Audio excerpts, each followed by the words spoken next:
Qandaq qilganda kasbda ro'naq topqili bo'ladi? Ochqishliq nuqtalar. Bir turlik tadqiqotga ko'ra, xizmatchilarning kasb so'yarligi 21% ga tushib qolgan bo'lib, xizmatchilar duch kelgan besim tarixdan buyangi eng yuqori saviyaga chiqqan.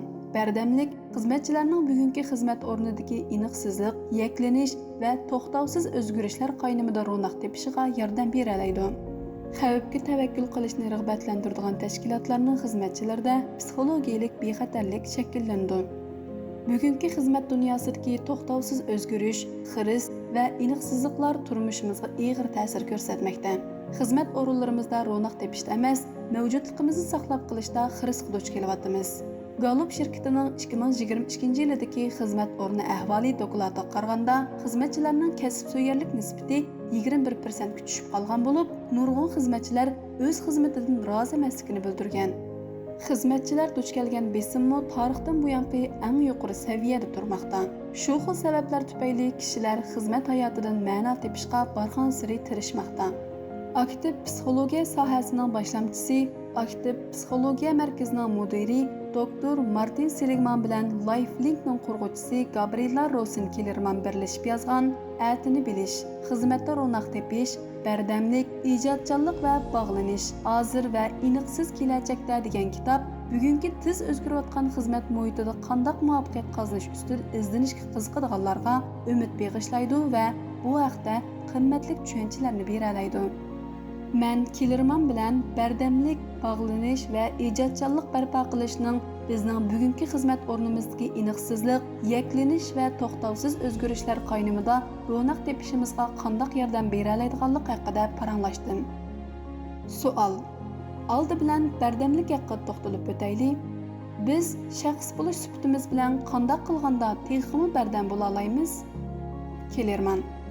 Bizning sonliq ma'lumot to'plamimiz yakki shaxs, to'p va tashkilotlarning bardamlik natijasiga dalolat qilgan 5 turlik mahoratni ko'rsatib berdi.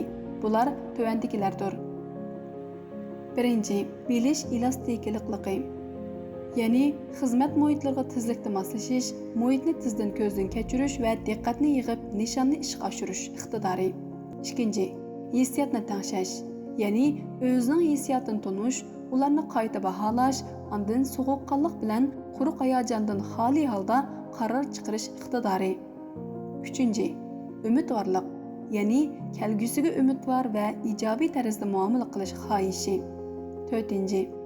O'zlik unumdorligi, ya'ni nishonlarimizni ishga oshirish iqtidorimizga bo'lgan ishonchimiz. 5. O'zlik kuyinish, ya'ni boshqalar qiyinchilikda qolganda ko'rsatgan kuyimchanlik va mehribonlikni o'zigimi ko'rsatish. Savol. Undaqda ijtimoiy rishta nima uchun muhim? Shundaqla bugungi xizmat muhitida uni tepish nima uchun shuncha qiyin? Kellerman. Ijtimoiy rishta shaxs uchun, kasb uchun va tashkilotlar uchun o'xshashli muhim. Shaxsga nisbatan har qanday shakldagi baxt saodatning to'riklaridan biri cho'qimli ijtimoiy rishtadir. Biz ijtimoiy rishta o'rnatganda texmi sog'lom bo'la olamiz. Tanholik ham jismoniy ham ma'naviy jihatdan ziyonlidir. Kasb jihatda ijtimoiy rishta bizni xizmatdoshlarimiz va xaridorlar bilan texmi unumli hamkorlashish imkoniyatiga ega qiladi. U texmi cho'nqur tavallik tuyg'usi hosil qiladi. Albuki tashkilotlar yangilik yaratilishiga muhtoj bo'lib, bu yangiliklar xizmatchilarning hamkorligi orqali vujudga keladi. Savol. Oxirida ijodkorlikning bugungi xizmat muhitidagi ahamiyati haqida to'xtalib o'taylik. Siz hozir hammamiz ijodkormiz deyish orqali nimani maqsad qildingiz? Kellerman. O'tmishdagi emgak davrida, bo'libmi sanoatlashish davrida ijodkorlik yadrolik xizmat mahoratlaridan biri hisoblanmaydi. Ammo hozir texnika xizmatlarimizdagi ijodiylikka nisbatan tuvan bo'laklarni avtomatlashtirib o'tganlik uchun biz qatmonliqni cho'rib tashlab ijodchan bo'lishga majbur bo'ldik. Savol. Sizning tadqiqotingizda bardamlik bilan ijodkorlik orasida bog'lanish borligi ko'rsatilibdi. Shundaqmi? Kellerman. Biz kishilardagi bardamlik bilan yuksak ijodkorlik o'tirsida ajoyib kuchli bog'lanish borligini bayqadik.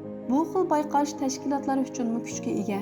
Ijodiy muvaffaqiyat takrorlashni taqozo qiladi. Bir kechada muvaffaqiyat qozonish uchun amaliyotda necha oy yoki necha yil vaqt ketadi. Shundaqla bu jarayonda cho'ng to'salg'ular bor bo'ladi. yangilik yaratishda muvaffaqiyat qozonish uchun mag'lubiyatni yengib, o'ngishsizliklardan ibrat olishimiz kerak. Savol: tashkilotlar xizmatchilarining ijodkorligini oshirish uchun nimalarni qila oladi? Kelirman. Tashkilotlar xizmatchilarini yangilik yaratish maqsadida mo'ljallangan doiradagi xavfga tavakkul qilishga rag'batlantirish kerak. Mana bu tashabbuskorlik bilan psixikalik bexatarlik barpo qilish chorasidir. Xizmatchilar utuqsiz tavakkulchilik uchun jazoga uchrashdan ansirsa, o'z kallasidagi o'ylarni bostirib yetadi. Halbuki u dal biz eng ehtiyojli o'ylar bo'lishi mumkin. Tashkilotlar yana hammalarni ijodchan kishilar deb qarasa bo'ladi. Boshlamchi tashkilotlar yangilik yaratishni muayyan kasbiy mahorat emas, balki shirkatning hamma yerga yetishlik iqtidor deb qaraydi. Savol: biz shaxs sifatida ijodchanligimizni qanday kuchaytira olamiz? Kelirman. Biz ijodchanlikqa turtki bo'ladigan odatlarni va turmush uslubini yetildirsak bo'ladi. Bu mavjud andizini buzib tashlab, yangi bayqashlarni qo'lga keltirish uchun urinishni taqozo qiladi. Savol: kitobingizdagi eng muhim nuqta qaysi? Kelirman. Umidim shuki, bizning kitobimiz orqali xizmatda ro'naq tepish uchun tipirlayotganlar bu kitobdan bardamlikni shakllantiradigan konkret qurollarni o'rgana oladi. Texmi ko'p zehniy kuchi borlar o'zlarining hozirgi xizmatda ro'naq tepishiga yordam beradigan mahoratlarni yetildira oladi.